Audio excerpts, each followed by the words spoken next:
Jesus está neste lugar, amém? Você já sentiu a presença dele? Quando nós preparamos a casa, não há dúvida, ele está aqui. E quando eu aprendi algo, que nós podemos ter uma dimensão de relacionamento, onde a gente percebe quando estamos nos relacionando com o Pai, quando estamos nos relacionando com o Espírito Santo e quando nós estamos nos relacionando com Jesus. Você percebeu que Jesus está aqui? E que hoje parece que é Jesus, na figura de Jesus, não que os outros não estejam, mas quer dar uma ênfase para nós nessa manhã. Jesus realmente está neste lugar. E Ele é o amado da minha alma. Quando eu percebo a presença dEle, algo queima dentro de mim. E ontem, quando eu saí com meu marido, eu falei para ele, você só pede para Jesus. Sou apaixonada por você. Mas quando Jesus chega, Ele chegou essa manhã. E eu penso, Jesus, Tu és tudo para mim. E Ele está aqui, quer falar aos nossos corações. Então, abra a tua Bíblia, no livro de Mateus, capítulo 7, a partir do versículo 21. Diz assim: nem todo aquele que me diz Senhor, Senhor, entrará no reino dos céus, mas apenas aquele que faz a vontade do meu Pai que está nos céus. Muitos me dirão naquele dia, Senhor, Senhor, não profetizamos em teu nome? Em teu nome não expulsamos demônios e não realizamos muitos milagres? Então eu lhes direi claramente, nunca os conheci. Afastem-se de mim, vocês que praticam o mal. Lembre-se que é Jesus falando. Agora vamos ao versículo 24. Portanto, quem ouve estas minhas palavras e as pratica, é como um homem prudente que construiu a sua casa sobre a rocha. Repita comigo, construiu a sua casa sobre a rocha. Caiu a chuva, transbordaram os rios, sopraram os ventos e deram contra aquela casa, e ela não caiu, porque tinha seus alicerces na rocha. Mas quem ouve estas minhas palavras e não as pratica, diga comigo, não as pratica. É como um insensato que construiu a sua casa sobre a areia. Diga comigo, construiu a sua casa sobre a areia. Caiu a chuva, transbordaram os rios, sopraram os ventos e deram contra aquela casa, e ela caiu, e foi grande a sua queda. Quando Jesus acabou de dizer essas coisas, as multidões estavam maravilhadas com o seu ensino. E eu fiquei pensando, quando nós encontramos um lugar que Ele mesmo está anunciando, é sobre o que pregaremos essa manhã, uma construção segura da nossa casa espiritual, da edificação da nossa carreira de fé e do reino de Deus na terra, então sabe o que acontece? Nós podemos ouvir palavras duras. Vocês acharam que foram palavras macias, suaves e doces aqui? Não. Jesus chegou a dizer de destruição e queda. Mas as multidões estavam maravilhadas com o seu ensino. Por que será? Porque quando olhamos pela fé aquilo que Deus nos fala, quando Jesus se manifesta e a gente atenta os nossos ouvidos à sua voz, algo acontece dentro da gente. E quando esse algo acontece, mesmo que seja difícil a princípio, a gente fica maravilhado. Quem saiu maravilhado da vigília? Aleluia. Levanta bem a sua mão assim. Precisamos ser testemunhos. Glória a Deus. Saímos maravilhados em sacrificar. Como podemos nos maravilhar em sacrificar? Só no reino de Deus, onde Jesus é o rei, isso é possível. Pois bem, então vamos falar sobre a construção segura. E eu quero perguntar para você, tem algum engenheiro entre nós? O Gerson é engenheiro civil de construção? Não? Se eu falar bobagem, se tiver algum engenheiro me ouvindo aí, depois me corrige. Mas eu procurei estudar só um pouquinho para falar o básico. Quando estamos construindo uma casa, eu não sei se você já viu, né? Você é aquele que acompanhou alguma construção. Mas começa-se uma construção a partir do quê? Você pega aquele terreno totalmente ali, do jeito que você comprou, e você tem que prepará-lo, sim ou não? E aí, quando você vai, eles usam aquelas escavadeiras, hoje são mais modernos, né? mas aquilo começa a ser escavado. E por que isso é feito? Por que tem que ser cavado? E às vezes é muito fundo, eu não sei se você já viu, mas é muito fundo. Até realmente se colocar o alicerce, que são aquelas colunas de aço com concreto para sustentar aquela casa. Então eu fico pensando, todo mundo vê a construção. Nós leigos vemos a beleza do que foi construído, mas só aquele que construiu vê o alicerce. E vê tudo que custou, talvez levou mais tempo para aquele alicerce do que para a própria construção da casa. Mas eu fiquei intrigada, por que precisa ir tão fundo nesse terreno? Coloca a primeira imagem para mim. Olha só, eu não sei se você já estudei solo com os meus filhos, e rapidamente, olha quantas camadas o solo tem. Não vamos estudar solo aqui, só para você ter noção. Humus, solo superficial, subsolo, rocha fragmentada. Ah, meu Deus, o inimigo está furioso, não apareceu o último. Rocha matriz, ou matiz, depende do livro, vem esses nomes. Olha isso. 1, 2, 3, 4 camadas, para então chegar na rocha matriz. E observe aqui essa foto, para depois você entender. Um pouquinho antes dela está o quê? Rocha fragmentada. Pode ser nessa rocha a construção? Tem que ser aonde? O alicerce? Na rocha matriz. Fica com essa imagem aí. Obrigada. Então, agora eu pergunto para você. Se existe um processo em cavar e que tem alguns níveis de profundidade que precisa ser alcançado para a gente conseguir realmente colocar um alicerce que sustente a nossa construção, vamos trazer isso para a figura, porque foi exatamente essa figura que Jesus usou para falar sobre a construção da nossa casa espiritual, pessoal, e também depois, quando ele continua, ele fala sobre a construção do reino de Deus na terra. Ele usou essa figura. Deus me fez me lembrar, o Marcelo vai lembrar junto comigo, de uma palavra, a Cátia e o Jéssica vão lembrar também, de uma palavra que nós recebemos indo para o caminho lá para São Francisco. E ele deu uma palavra para nós: cavai covas e covas, porque virão chuvas e elas precisarão estar prontas para receber e reter essas águas. Por muito tempo, nós enfatizamos as águas. E não tem problema, né? Uma palavra profética, ela tem vários tempos, vários momentos, revelação e vários focos. E o foco das águas fala sobre o avivamento, a palavra de Deus, a vida de Deus, fala sobre o Espírito Santo, tudo que a gente tem vivido. Mas nos últimos tempos, há um tempo atrás, quando Deus começou a falar comigo sobre essas coisas que estou compartilhando aqui, o Espírito Santo falou assim comigo: foca no cavar. Olha que interessante. Semana passada, Marcelo disse que pegou uma palavra lá de trás e Deus disse: foca no manto. A mesma palavra, de quantos anos atrás? Agora, no mesmo tempo, sem que a gente soubesse, Deus estava me levando a essa palavra e disse: foca no cavar. Você percebe? Gente, a gente estava aqui, sim ou não, com uma...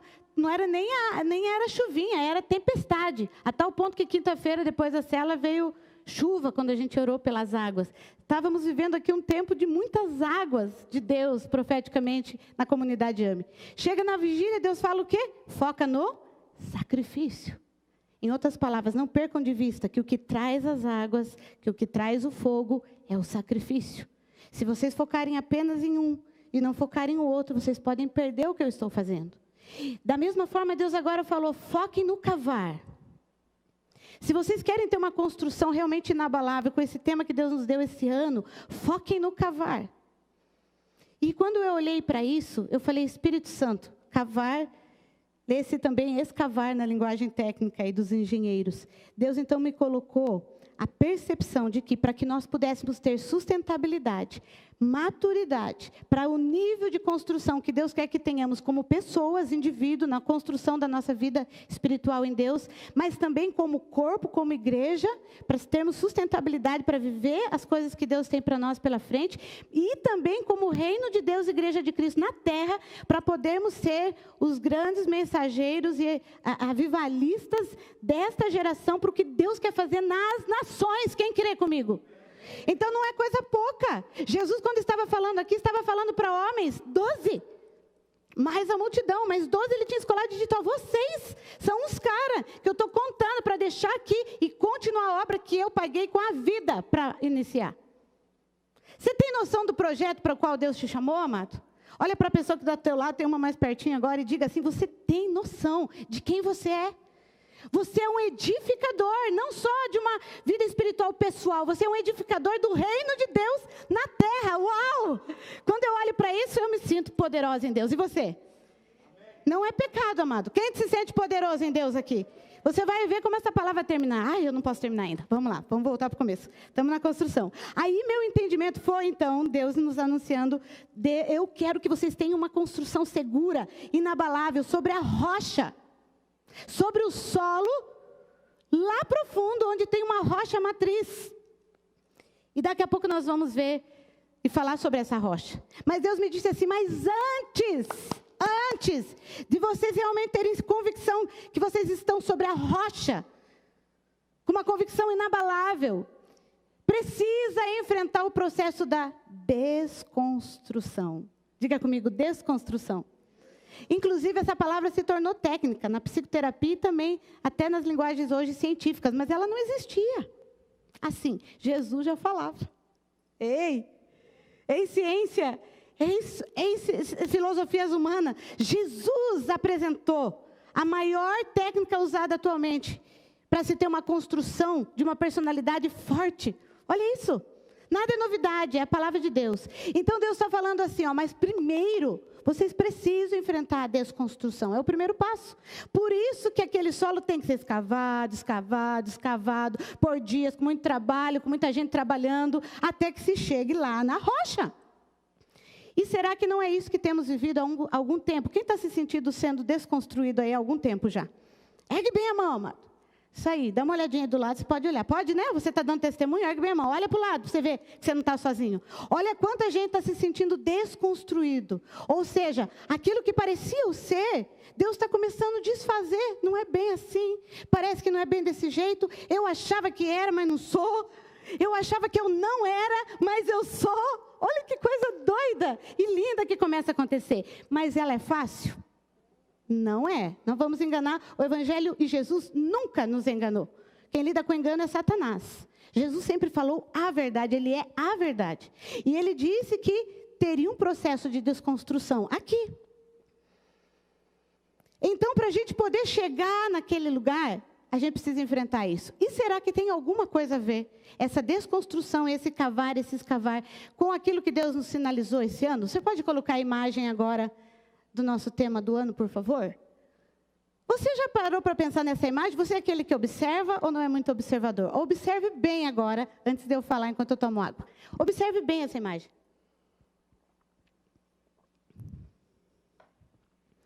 O que você enxerga? Pode falar alto. Vamos? O que você enxerga? Bíblia, o que mais? Acho que a Bíblia todo mundo enxergou, né? Quem que falou porrada?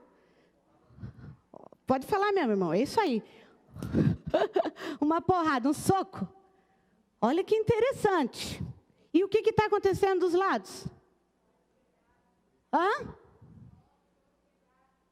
Solo quebrado.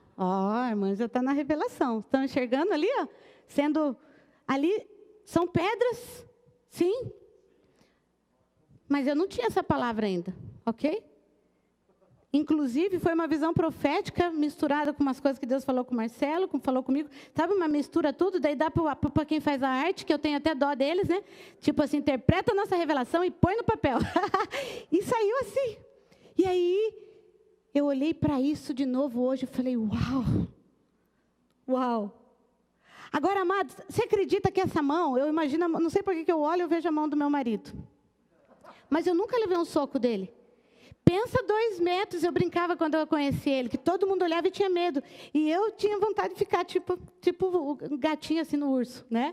Por quê? Porque eu olhava para ele, mas para mim, ele era 2 metros de amor.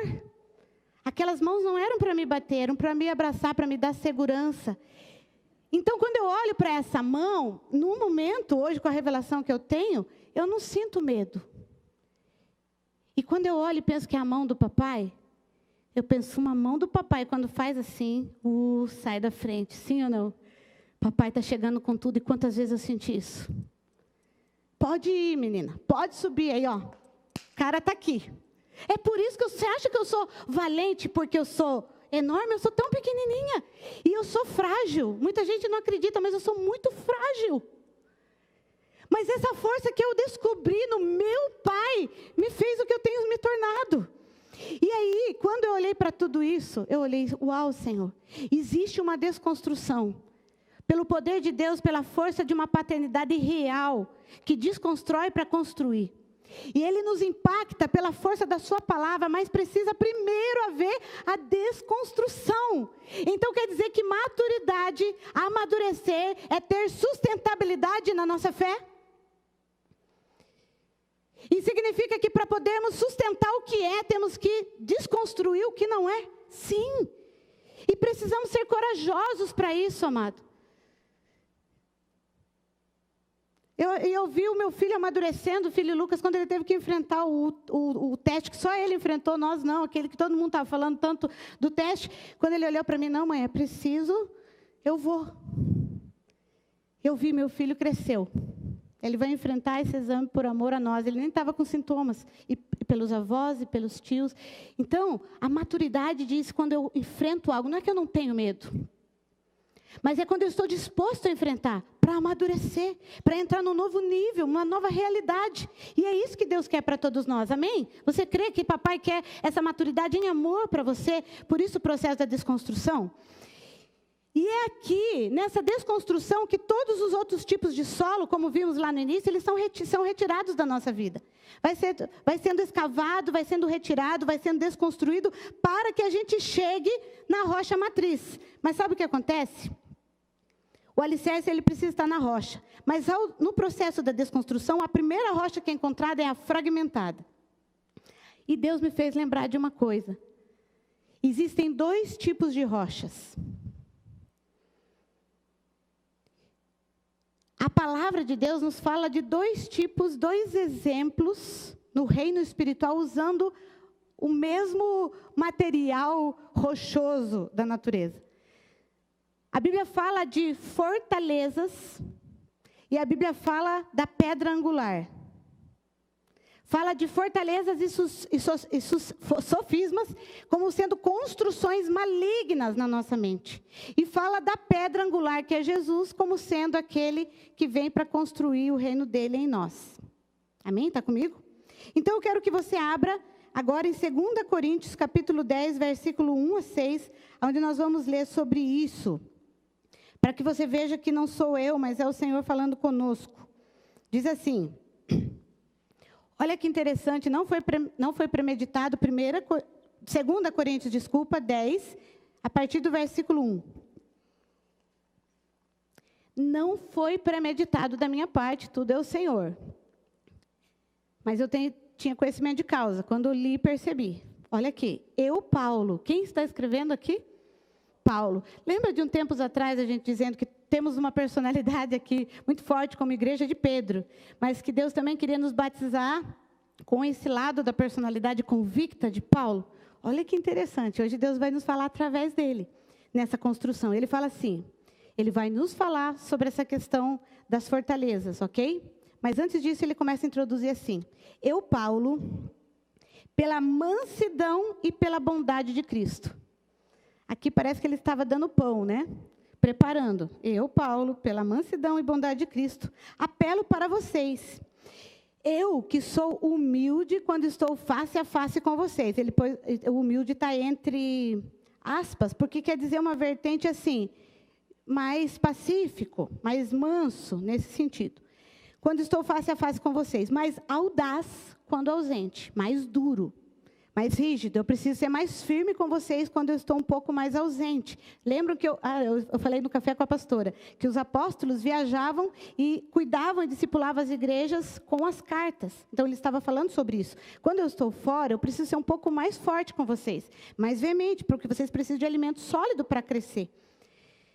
Rogo a vocês que, quando estiver presente, não me obriguem a agir com audácia, com dureza, tal como penso que ousarei fazer, para com alguns que acham que procedemos segundo os padrões humanos. Muitos estão dentro de uma religião humana, e eu preciso trazer os padrões do reino de Deus para vocês. Pois, embora vivamos como homens, não lutamos segundo os padrões humanos. As armas com as quais lutamos não são humanas. Diga comigo, as armas com as quais lutamos não são humanas. Então, ele está dizendo aqui, a obra que precisa ser feita, essa construção, ela precisa ter, essa escavadeira, ela não é humana. Ela é espiritual e vocês precisam compreender isso. Pois, embora vivamos como homens, não lutamos segundo os padrões humanos. As armas com as quais lutamos não são humanas. Ao contrário, são poderosas em Deus para destruir fortalezas e sofismas. Só um pouquinho. Só um pouquinho que tampou minha visão. Destruir argumentos e toda a pretensão da nossa mente que vai contra o conhecimento de Deus. E levamos cativo todo o nosso pensamento para torná-lo obediente a Cristo. Então, Paulo está dizendo aqui que essa construção da fé, dessa sustentabilidade, ela precisa ser onde? Na mente. Apesar das realidades espirituais, quando aceitamos a Cristo, ser toda no nosso espírito, o que precisa acontecer é que toda essa verdade do nosso espírito agora, ela é revertida para a nossa mente, para converter a nossa mente, para transformar, porque a nossa mente, a nossa alma, ela está selada com tudo que carregamos, quer seja pecado, quer seja traumas, quer seja as nossas histórias familiares, quer seja as crenças da nossa cultura que impregnaram em nós, de tal forma que nos parece verdade. E sabe, essas coisas, essas questões, esses argumentos, esses conhecimentos deste mundo que impregnam, que grudam na nossa mente de tal forma que a gente passa a viver a partir dela sem nem perceber, no automático, isso é chamado muitas vezes sofismas. O que são sofismas? Mentiras, mas que tem muita cara de verdade. Tem tanta cara de verdade que a gente passa a conviver com ela como se realmente aquilo fizesse parte de nós. Então, nós somos convencidos por tudo aquilo. E Paulo está dizendo aqui, nós precisamos ir contra esses sofismas e essas fortalezas. E por que ele usa sofismas e fortalezas? Um dia eu quero trazer uma palavra só sobre isso, não é o motivo hoje. Mas eu estudei algo que o pastor Cote traz e eu achei tremendo. Fortalezas naquela época, você lembra? Eram construções tão protegidas, ficava o soldado lá em cima para proteger, e realmente aquilo não poder ser destruído. Toda força é empenhada para não ser destruído. A fortaleza é aquele lugar de proteção, para eles era de proteção de guerra. Perceba a distorção de Satanás. O que acontece? Satanás, ele só tem uma arma, a mentira. Então, o que ele faz? Ele pega uma pessoa, e desde o início da história dele, o objetivo de vida de Satanás é destruir a sua vida. Né? Te matar e te destruir. Então, ele começa a marcar. São sofismas. Aí, a segunda parte da construção de Satanás. Então, se nós temos uma construção no reino de Deus, eu estou falando da fortaleza, que é a construção de Satanás. O que Satanás faz? Marcou, sofisma, mente, corpo, alma, família. Agora, ele quer dar o veredito final, ele vai dando passos. Quanto mais a gente mergulha nas mentiras dele, mais passos ele vai dando. E ele vai construindo fortalezas. Ele usa algo que tinha uma visão de proteção na cultura judaica para construir na nossa mente uma fortaleza, ou seja, algo quase impossível na visão espiritual de Satanás de ser destruído. Então, em outras palavras, amado, ele usa todo o seu exército. Eu imagino assim. Satanás pega todo o seu exército, vem todo mundo. Usa todo o seu poder, todas as armas do inferno que ele tiver, para construir na tua mente e selar a mentira. Se ele consegue fazer isso, ele te ganhou. E chega no passo final, engano. Quando então você realmente não consegue mais ver as verdades do reino de Deus, está convencido de muitas verdades do reino de Satanás. Conseguiu ver? Eu resumi aqui um seminário de dias, mas é só para você ter a noção geral. Dentro dessa fortaleza, parece impossível penetrar. Quando eu estou fazendo tratamento com algumas pessoas, do ponto de vista científico, eu percebo isso, amados. não é que a pessoa está sendo ruim, que ela não quer ver, ela não consegue ver. E Deus me dá uma compaixão por ela. Eu falo, Deus, que nível de engano, sabe? E aí isso me traz compaixão, porque eu vi isso na minha própria vida. Coisas que nós realmente passamos, sofremos, sentimos, lidamos, e parece que a gente não consegue enxergar o que estão nos falando. Já passou por isso? É nessa hora que você precisa entender, são sofismas e são fortalezas na minha mente que Satanás construiu com todo o seu reinado. Porém, a palavra de hoje é de desconstrução. Quem está comigo? E será que agora você entende um pouco melhor onde o pai vai chegar com essa mãozão aí? Hein? Aonde papai vai pegar essa mãozão e vai ter que romper nas fortalezas da nossa mente. É nesse lugar que ele vem com toda a força, pois se pense comigo, se ao eu falar que Satanás pegou todo sua reserva de armas, pegou todos os seus demônios e veio com tudo, agora você imagina Deus olhando para Jesus e dizendo, filho, desce lá. Essa guerra é nossa. Oh, você está aí? Desce lá. Essa guerra é nossa. Porque você sente medo quando você está no meio de uma guerra. Uma guerrazinha às vezes. Lá no teu quarto, lá na tua sala. Lá no teu trabalho. Se na maior guerra estabelecida no reino espiritual, papai já disse, é minha. Bateu no peito, chamou Jesus e disse, agora você vai. E há uma arma, onde você vai pegar, você vai saquear o inferno, você vai pegar as chaves da porta do inferno, e elas serão minhas. Ora, Shunarabarasi.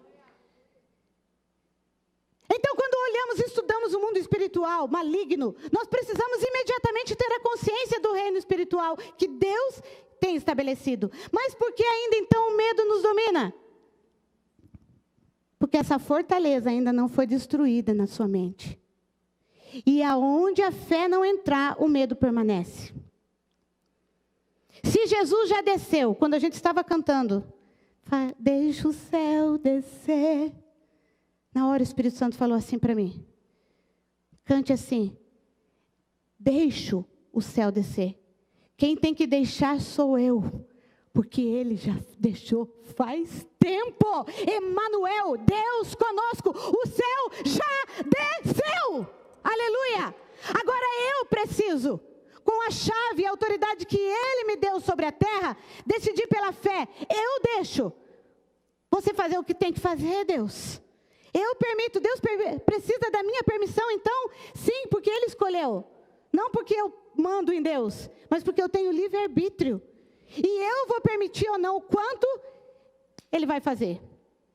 E eu contei aqui certa vez de uma experiência que tivemos, um processo de libertação, onde parecia que eu não ia suportar. Eu estava vendo o Marcelo também sofrendo, achava que ele também não ia suportar. E eu fui para a oração, porque só existe um lugar para se viver essa guerra. No Espírito. E quando eu estava ali, Deus me deu uma visão. Eu já contei aqui. Como se o Marcelo estivesse tudo sujo. Naquele momento era com o Marcelo a visão. Sujo daquele negócio do chão lá que faz asfalto. Esqueci o nome. Piche. E aí, aquela esponja enorme de lavacara, assim, onde o carro passa. E aparecia Deus segurando o Marcelo e levando ele para aquele negócio. Pensa um negócio que parecia aquela, sabe que passa serra, assim, rodando para passar madeira, para cortar. A sensação que eu tinha era aquilo, eu ficava apavorada e eu não podia fazer nada. Mas Deus olhava assim para mim, sou eu que estou segurando ele. Ele vai aguentar porque sou eu que estou segurando ele. E ele vai sair de lá limpo. Esse é Deus, gente. Mas a gente tem que suportar o processo. E eu e ele fomos ousados, corajosos em Jesus. Papai faz qualquer coisa, mas a gente aguenta. Abraça bem a gente para a gente aguentar, mas a gente aguenta. E sabe o que acontece? É como a gente quando está segurando o filhinho para dar a vacina. O pai sofre. Deus não tem prazer nos nossos processos. Deus não manda a gente sacrificar para ele ficar ali olhando e dizendo, oh, me adore. Ele não é Satanás. Ele está fazendo isso porque Ele quer nos abençoar, nos livrar do pecado que nos separa dEle. E ao nos limpar, Ele diz agora, o pecado se vai e você fica comigo, em nome de Jesus. Então só é possível viver esse processo da destruição da fortaleza na mão de Deus, pela fé, pelo poder da palavra de Deus, no relacionamento com a palavra de Deus. E aí Paulo continua, estamos lá no versículo 6. E, olha só, levar cativo, antes, no final do 5, levamos cativo todo pensamento para torná-lo obediente a Cristo. Olha para mim, quem leva o pensamento cativo a Cristo? Eu. Deus nos dá autonomia, Ele está dizendo, eu estou te fortalecendo, sou eu que vou fazer toda a obra, mas você tem que querer e você tem que dar os primeiros passos. É você que vai dizer e comandar os teus pensamentos, porque eu dei o governo da tua mente para você, por isso que você pode me escolher ou não. Eu dei o governo e eu estou te ensinando como governar. Pegue os teus pensamentos, a hora que eles estiverem atribulados, confusos, e determine. Vocês pertencem a Cristo e você vai pensar o que Cristo pensa. Você vai pensar o que a Bíblia pensa. Agora, o que acontece? Estamos numa geração comandada pelos seus pensamentos e pela sua mente. E não uma geração que comanda o seu pensamento e as suas mentes para fazer aquilo que Deus quer e que vai lhe conduzir para um caminho de construção, de maturidade, de vitória, de conquista. E Paulo está falando, vocês precisam sair dessa escravidão. Vocês são escravos de vocês mesmos. Vocês são escravos da sua própria mente. Uau! E a gente achava até hoje que o maior vilão era Satanás. Nessa história toda, quem é o maior vilão? Como era a música? Tem, né? O maior vilão sou eu. Quando a gente chega nessa conclusão, não é para se derrotar, é para descobrir uma chave que está dizendo, se o maior vilão sou eu, qual é o maior conquistão do meu eu, que Jesus já conquistou na cruz? Eu. Então eu assumo a responsabilidade. Uau! Quando eu vi o meu filho Lucas dizendo, pode deixar, mãe. Até poucos dias eu pegava no colo, eu tinha que entrar na sala, praticamente amarrar para tomar uma injeção. E eu vi aquele baita homem se levantando e dizendo, eu vou. Eu vou. E essa é para o meu avô, para o meu pai, pela minha mãe, não é nem por mim, porque ele podia ficar em casa, não é verdade? Mas eu vou. Maturidade significa, eu enfrento meus medos. Eu governo o meu eu. Eu governo o comando. Eu faço o que Deus manda eu fazer, o que os meus pais mandam eu fazer, o que meus discípulos orientam. Mandam não, eu não gosto da palavra. Orientam, sugerem. E nos dá autonomia. Agora você escolhe. Porque eu não obriguei mais. Ele nem poderia. É sua escolha. Eu vou. Mãe e pai, qual é o sonho ao ver o teu filho? É ou não ter autonomia e dizer agora ele vai fazer as próprias escolhas, da forma correta, e vai entrar e viver o que Deus tem para ele. Esse é o maior sonho nosso. Qual é o sonho maior do teu pai, de Deus? Que você pare de ser dependente de você mesmo, escravo da tua mente, dependente de pessoas na esperança que alguém te liberte. Não existe este lugar. Me perdoe, Deus está aqui para desconstruir uma ilusão. Não está no meu marido, não está nos meus amigos, não está no meu psicólogo, não está na minha terapeuta, não está no coach, não está em outro lugar, a não ser em Jesus e na minha autorresponsabilidade em dizer e fazer o que foi nos orientado pelo maior apóstolo que teve que enfrentar a rejeição no maior nível depois de Jesus, que foi Paulo. Ele precisou se levantar e dizer, eu tomo cativo o meu pensamento. E é isso que eu estou ensinando vocês. Tome cativo o pensamento de vocês a Cristo. Vocês já sabem o que Cristo disse, ponto. Minha última sessão de terapia foi muito Paulo na minha vida. E glória a Deus por isso. Ela só olhou para mim assim, Jesus já disse, você já sabe. Faça isso. Simples. Jesus já disse, você já sabe, faça. Vamos falar comigo? Jesus já disse, você já sabe, faça. Essa foi o meu resumo e minha interpretação de uma hora de terapia. Ok? Agora, se a gente consegue olhar para esses 3 fatores e no dia a dia executar, você imagina daqui 10 anos fazendo a mesma coisa? Hein? Sou eu aqui hoje, amado. Senão eu estaria, sabe o quê? Doente, separada, em depressão, longe do ministério, vivendo uma frustração maligna e sem família. Mas aonde? Ou morta, porque tudo, ou no como é o nome? Cemitério. Mas não, eu estou aqui, casada, feliz, com filhos maravilhosos, linda, e servindo a Jesus, e ensinando as pessoas, fazendo o que eu mais amo para Deus na terra. Só Jesus pode fazer isso, a partir do momento que eu assumo a minha autorresponsabilidade do meu processo. Ninguém podia fazer por mim, querido. Como eu não pude, olha que eu tentei fazer pelo meu marido, mas tentei, até Deus me convencer que não era possível. Não era possível. Ele só é o que é, porque um dia ele decidiu em Deus fazer. Olha para a pessoa que está do teu lado e diga, decida, por favor, toma a sua autonomia. Leve teus pensamentos cativos a Deus e construa a sua vida. Olha para mim, amado, olha para mim. Casamento é uma construção de um lar. Só existe lar onde há duas casas individuais bem edificadas. Elas se juntam e se formam um lar. Igreja é um conjunto de lares edificados. Só existe uma igreja forte, madura, edificada, se vierem lares fortes e edificados. Uau! Então vamos parar de nos enganar. Começa na minha autorresponsabilidade, depois eu vou para a responsabilidade como família, e só então eu chego na igreja. E assim estaremos prontos para punir todo ato de desobediência. Olha, eu acho tremendo isso. Olha o grau de autonomia. E então estaremos prontos, eu, estarei pronto para punir todo ato de desobediência. Do meu irmão? De quem? Meu. E é punir a mim?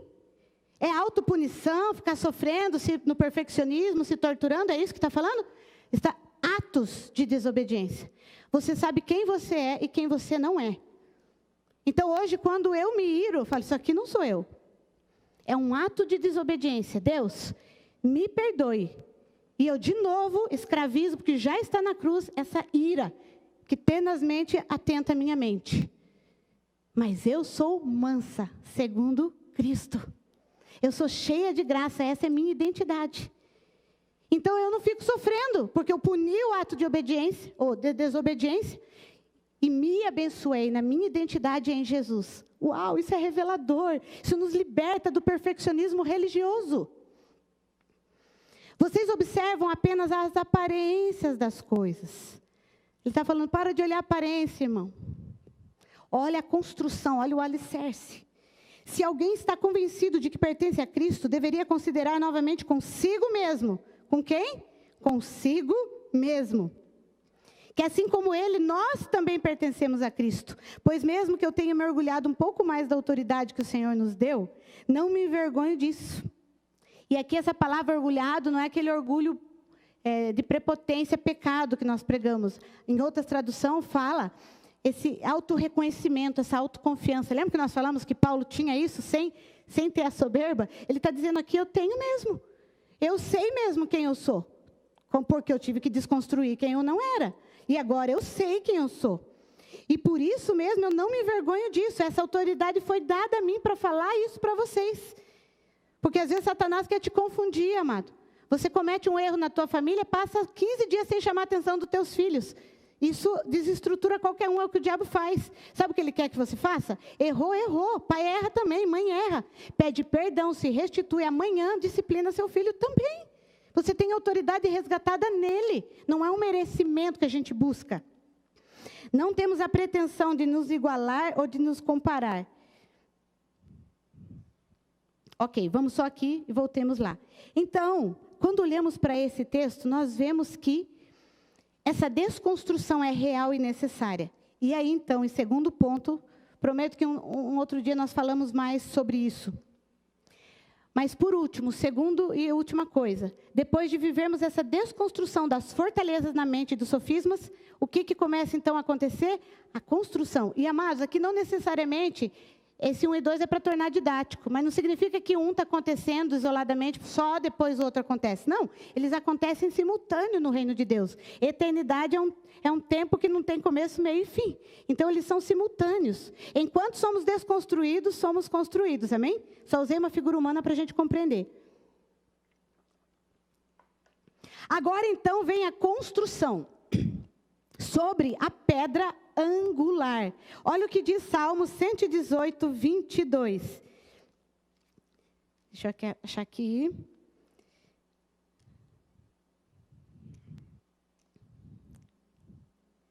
A pedra que os edificadores rejeitaram foi posta como pedra angular. Está falando de quem? Jesus. Aquele que os judeus rejeitaram, os edificadores, aqueles que precisavam edificar o meu reino, eles rejeitaram Jesus. Então, agora eu estou trazendo para vocês serão novos edificadores. E Jesus é a pedra angular. Coloca a imagem, por favor, para mim. A primeira. Esse é a imagem real de uma ponta ali, de uma construção de um templo, do período judaico. Isso fala da pedra angular. É a pedra que fica... Outros tradutores falam pedra de esquina. É aquela pedra que fica na esquina e que na construção civil da época deles é o que dava sustentação. Para nós aqui é lá o alicerce de aço com concreto. O deles é a pedra de esquina. Então eles estão dizendo assim, para você ter uma construção que não caia, tem que ter a pedra de esquina. A principal. E aí ele está dizendo, Jesus é a pedra de esquina, é a pedra angular que foi prometida para vocês. Jesus, em 1 Pedro 2, 4 a 8, diz que Jesus é a pedra viva. É a palavra de Deus. Coloca outra imagem, por favor. Olha que interessante. Aqui eu quis colocar, eles tinham esse formato de construção. Sim? Então, na esquina ficava para justamente dar a sustentação.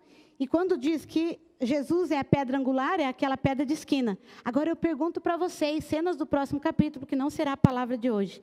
Mas quem serão aquelas pedras ao redor?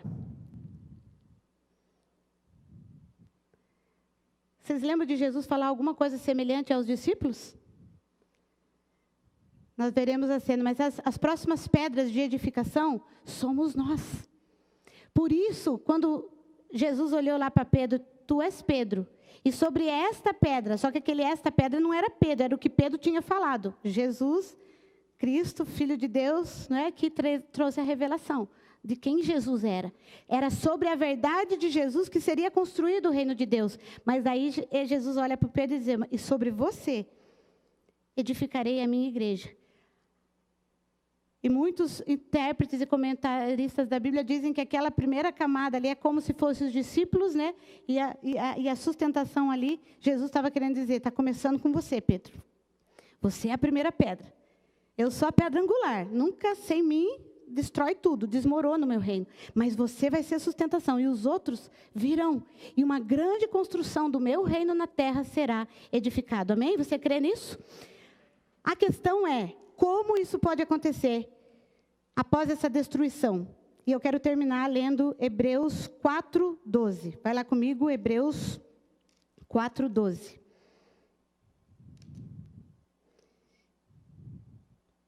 Se eu achar aqui que entrei no lugar errado.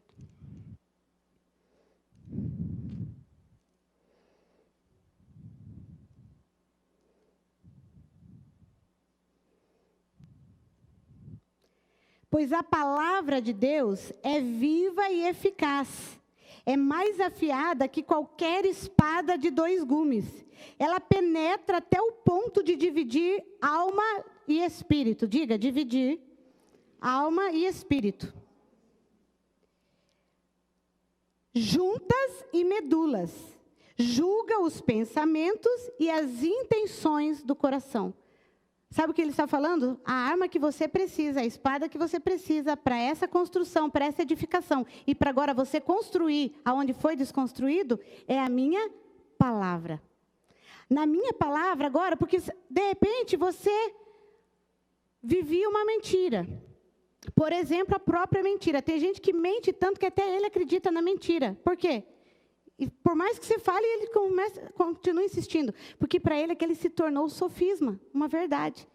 Para desmoronar isso é só a palavra. Só que se você como eu vou me livrar dessa mentira? Eu substituo pela verdade. Deus, vem com a tua verdade. Quando eu estiver mentindo e não perceber, Deus, a gente precisa ser humilde. Me ajuda e que a tua palavra venha e divida a alma do Espírito e eu perceba. E não seja escravo da mentira. Me ajuda, Espírito Santo. E a verdade vai ser revelada a você. Então, nesse momento, Deus está falando a palavra que vai dividir alma e espírito. Ou seja, a palavra que vai fazer com que você seja o escravo da tua alma, ou domine sobre a tua alma para ela servir a você e ao propósito de Deus na tua família e no reino. É você que vai usar a palavra. A palavra é a espada, mas quem que usa a espada? O construtor, o guerreiro, aquele que está fazendo a obra. Nós temos a palavra, mas nós precisamos usá-la. E para usá-la, precisamos conhecê-la. Em outro versículo, estamos atrasados, quero terminar aqui. Jesus diz assim: se vocês me amam, vocês cumprirão os meus mandamentos. Mas examinai as Escrituras, porque julgais ter nelas a vida eterna. E são elas, as palavras de Deus que estão na Bíblia, que testificam, ou seja, que contam para vocês quem eu sou, como eu penso, como vocês devem ser, porque se vocês me amam, vocês farão o que eu faço. Inclusive, eu li um livro desde adolescente, que está até sem capa, Em Meus Passos, o que faria Jesus? Cristianismo é isso, amado. Sou eu sendo um tipo de Cristo andando na terra. Então, você tem dúvida? Por isso aquela minha frase não é minha, é de Jesus. Na dúvida, ame. Está com dúvida? Se humilha. Está com dúvida? Ame. Está com dúvida? Perdoe. Está com dúvida? Vai para a Bíblia, porque isso não é frase da pastora Ana. Ame o Senhor com todas as tuas forças, todo o entendimento. Ame o teu próximo como a ti mesmo. Se alguém te der uma face, te ferir uma face, dá a outra. Se tem um problema com o teu irmão, vai até ele e resolve. Vai, volta e dá a tua oferta. Como a gente ainda fica sem perdoar? Porque a gente decide, quem domina nós é o nosso desejo de vingança, de amargura, de não perdoar, de fazer justiça. É simples, o reino de Deus é simples. Ou eu vivo a palavra, o que Jesus disse, ou eu vivo o que Satanás infiltrou na minha mente e está me enganando. A minha pergunta é: você quer viver construindo a tua vida baseado em fortalezas, nas rochas fragmentadas ainda? Em lugares que não vão te sustentar? Ou você quer permitir que Deus venha com a sua mão de amor, porém forte, contra o pecado na sua vida, para destruir o pecado, trazer você cativo a Ele, ao pensamento dEle, à vida dEle, te fazer livre e te fazer uma pedra de construção na tua vida, na tua família e no reino de Deus? Qual é a tua escolha? Só você pode fazer essa escolha hoje. E a minha esperança, como mãe espiritual nessa casa e do Marcelo como pai, é que você se levante e como nosso filho diga: eu vou, eu entendi, eu quero amadurecer, eu quero enfrentar o que for preciso para cumprir o propósito que vocês estão me dizendo que vem de Deus.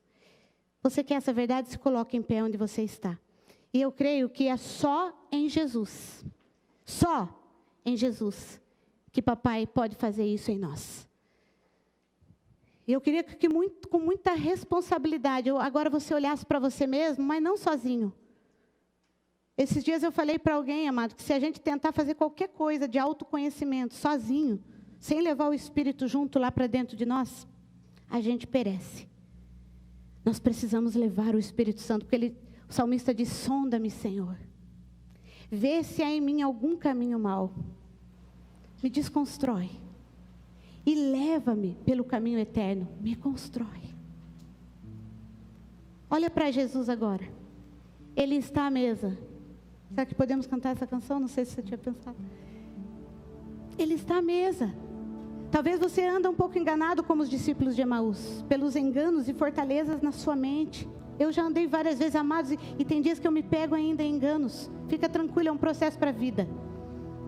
Agora, essa palavra diz assim, ó. Ele chegou. Ele se sentou com mansidão, com sabedoria, com graça, mas com força e autoridade. E quando ele fez assim no pão, ó, pá, os seus olhos se abriram. Você crê que hoje a palavra de Deus, que é o pão da vida, o próprio Jesus se diz, eu sou o pão da vida. Ele fez hoje aqui, ó, ele partiu o pão. Pá, comam. Isso que foi trazido aqui é comida abundante. É pão do céu.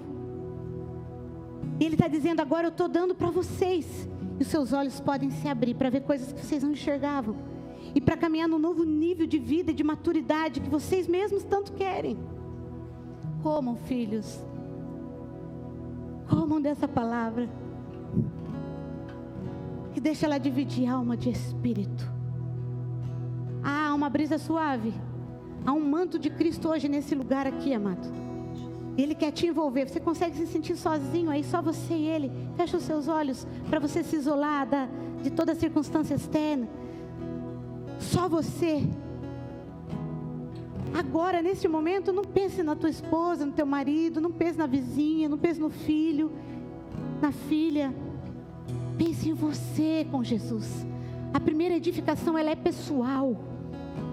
E diga, Jesus, eu quero ir mais fundo e construir na rocha matriz.